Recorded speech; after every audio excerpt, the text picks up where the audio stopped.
and has spent there the cells those number of days, you are held up in a cell which is completely dark. The walls and the floors are all painted black, and there's a light somewhere on the ceiling. Sometimes they would pour water on the floor of the cell so that it's flooded up to your knee, and you sit in that uncomfortable position throughout the whole night.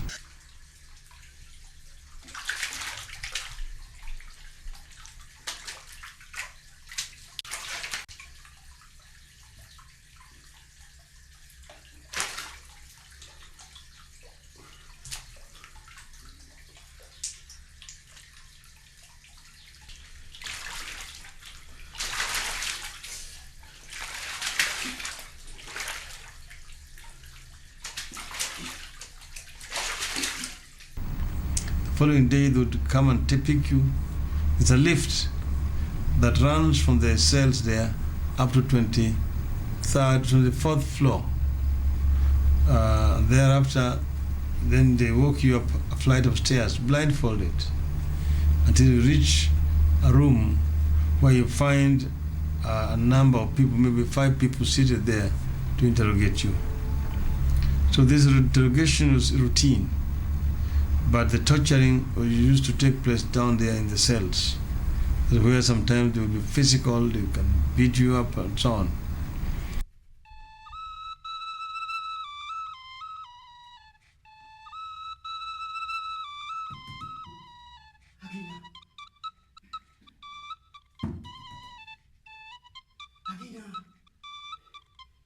Don't lose hope. Don't let them kill your spirit.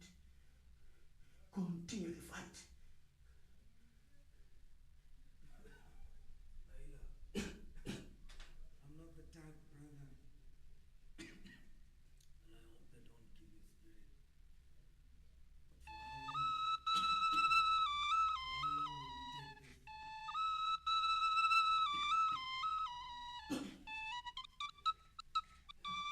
Yeah.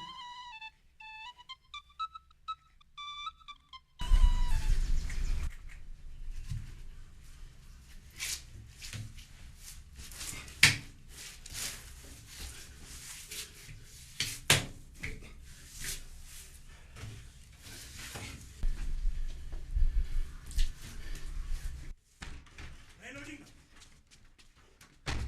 If you don't leave this government alone, we don't wake up. What's that party? You fools are never satisfied. Kenya is independent. What do you want? Because you want. Apparently, serikali ya mzee mjinga.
Amka.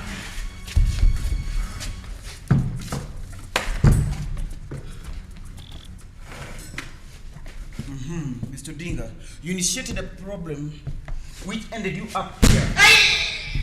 Nothing will like it. I thought you were very clever, weren't you? Itakufunza siku yetu cha mseto, umesikia?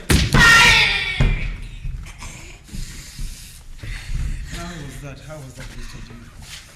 Try that one again.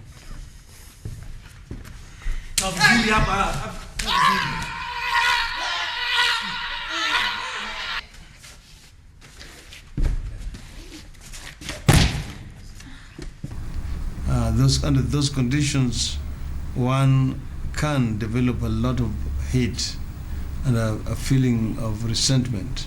So what has helped me was that my wife, after 10 days, filed a habeas corpus application in the courts, demanding that I should be produced in court. On the day that I was supposed to have been produced in court, is when I was now served with the detention order.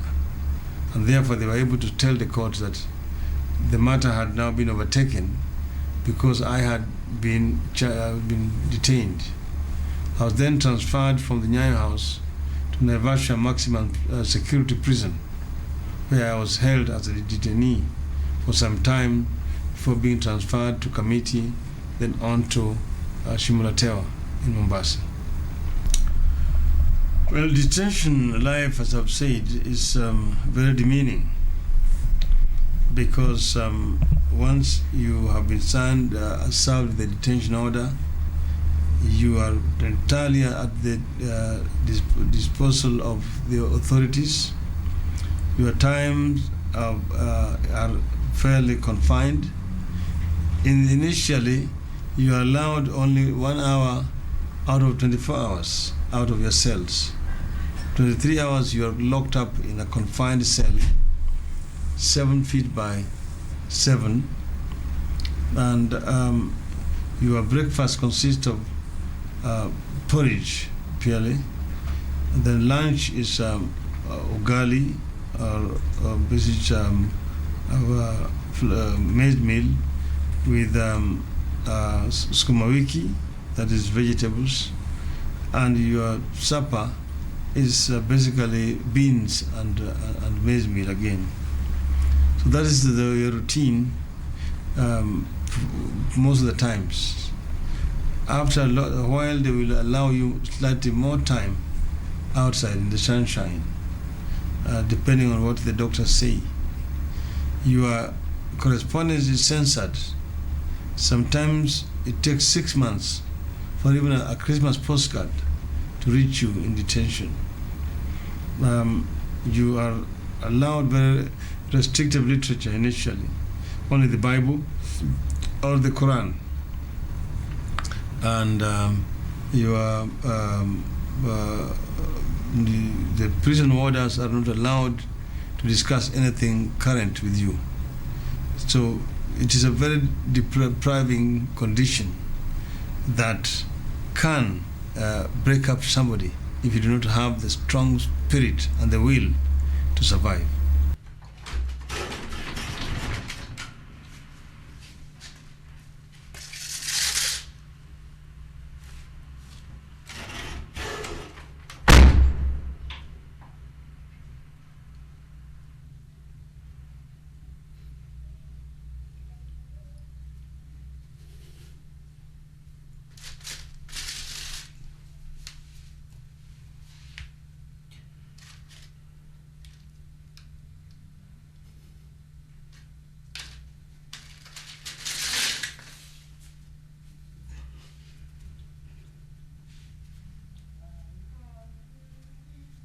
I could also see him every 6 months. Sometimes 6 months would elapse.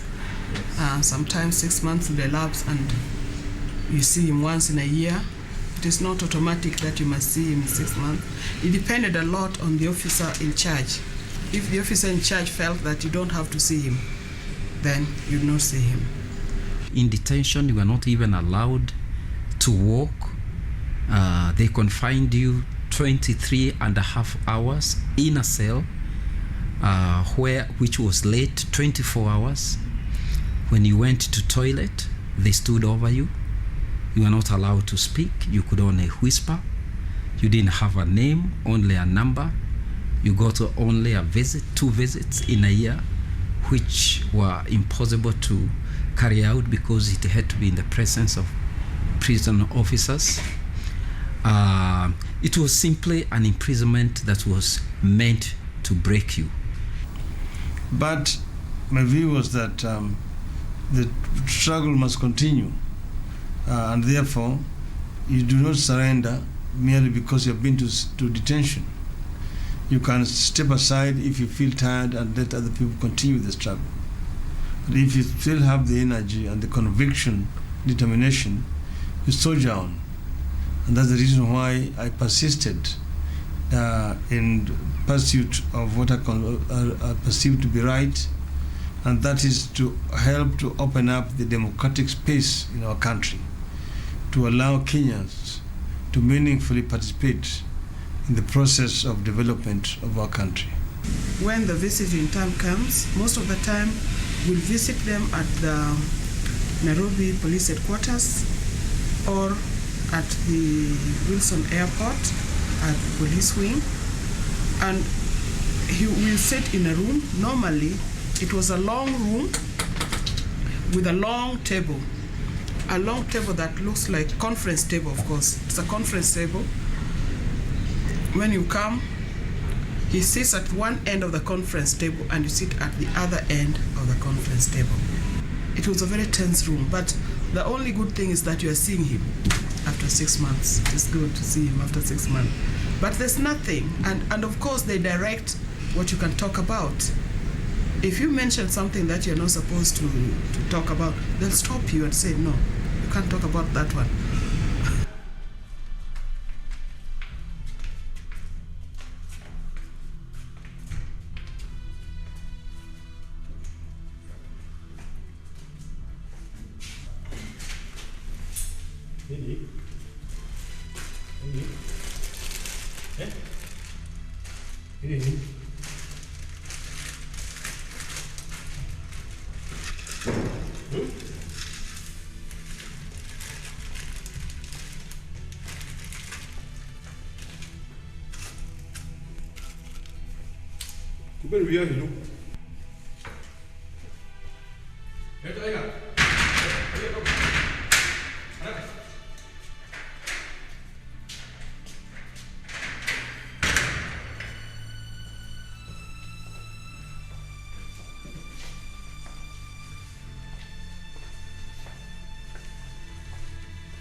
Who's Paul?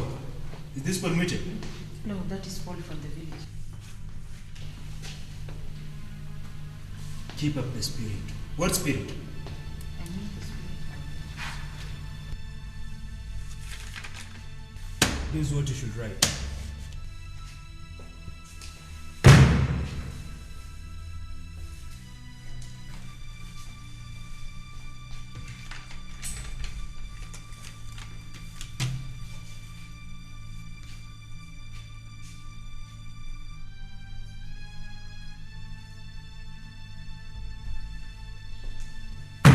Time's up. See you again in 6 months' time. God willing.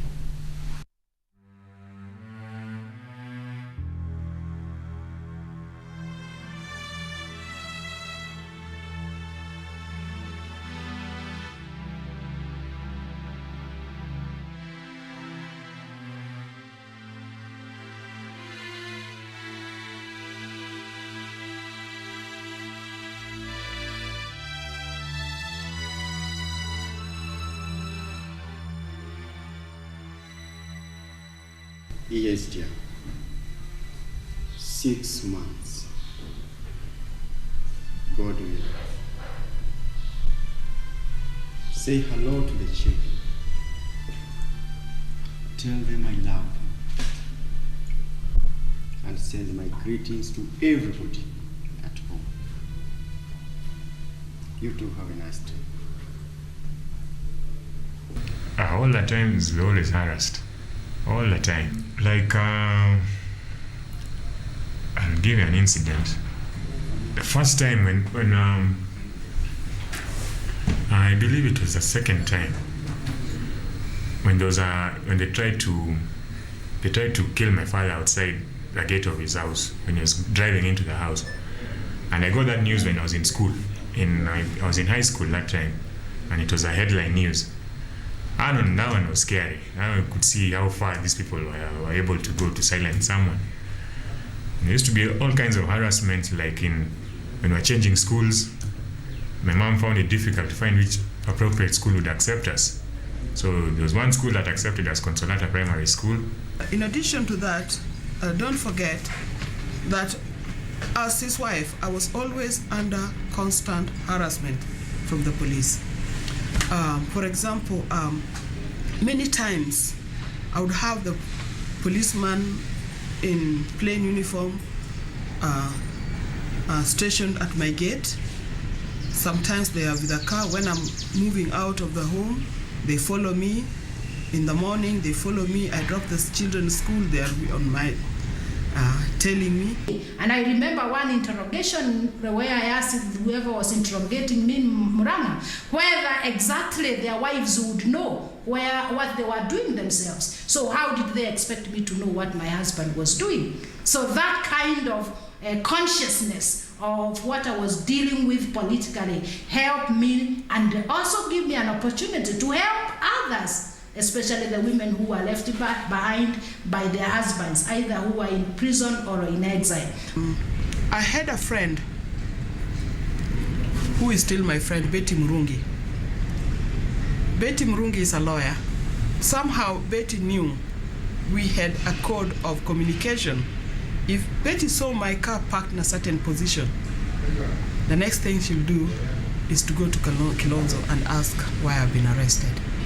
One of the people who gave me the support is the late Bishop Okulo, Bishop Okulo of CPK, and also the late Bishop Muge. I remember the two of them gave me money that I paid for the rent of the new house I moved into. I'm a life member of Maendeleo ya Wanawake. Maendeleo ya Wanawake, I would have expected Maendeleo ya Wanawake as a women organization, an organization that was fighting for women's rights, to come and in my support. But then what did they do? Maendeleo ya Wanawake joined the government in harassing the women. So I thought seriously, and I thought that it would be a good time to have an organization that can actually speak for the voiceless millions of women in this country. So what do you do? We came up with the League of Kenya Women Voters. Many Kenyans went through a torturous experience in the process of bringing much-needed political changes in the early 70s and 80s. At one point, the Kenyan mothers boldly stripped naked in the streets of Nairobi to cast the Moi government and shame the regime. The government laid a heavy hand on its people, beating everyone who attended political rallies organized by pressure groups, including women and children.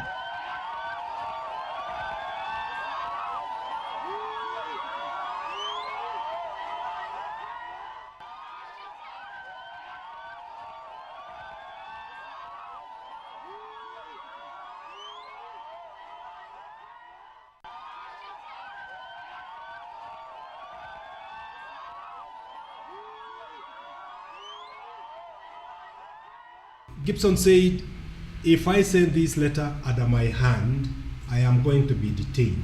And I said, of course, Gibson, you are going to be detained because you'll be exposing what was not in the public domain, it was not in the media.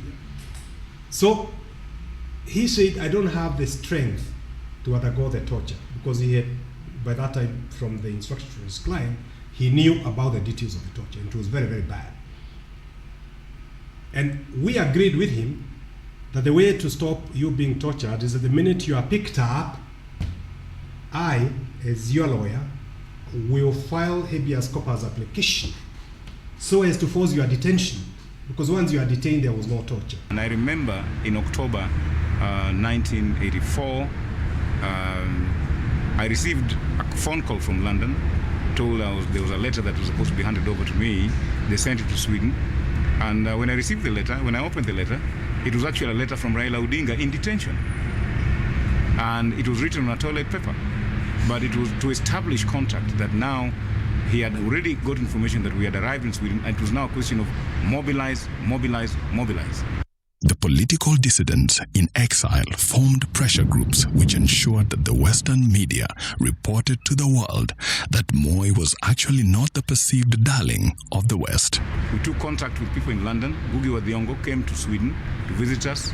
And then we formed the first political organization outside the country, which was called the Organization for Democracy in Kenya, the ODK. We formed it in 1985. Ngugi wa Thiong'o came down, and Ngugi wa Wanyiri came from Zimbabwe. And we had a conference in 1987 in London, at which all the exiles in Kenya, there were organizations in the United States, the organizations in Europe, and the key to it, actually, the nucleus of it was the one that we formed in Stockholm. So it was a question of defining what is it that we want to do about the situation in our country. And we said, we, as a matter of principle, we shall not act outside the directives that are coming from the ground. And we simply said, yes, we are lucky, we are outside the country, therefore we are beyond President Moi's reach at that time.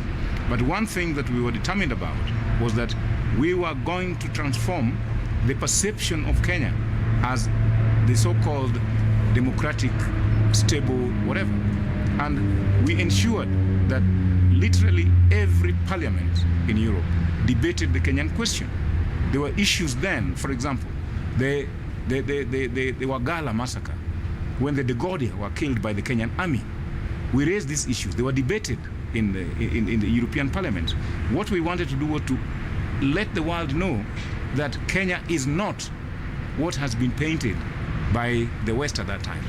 And that was our primary task, that as long as we are out there, we want to fight, and to the extent that we were able to persuade our so-called development partners, to realize that actually they were supporting a dictatorship, only second to South Africa.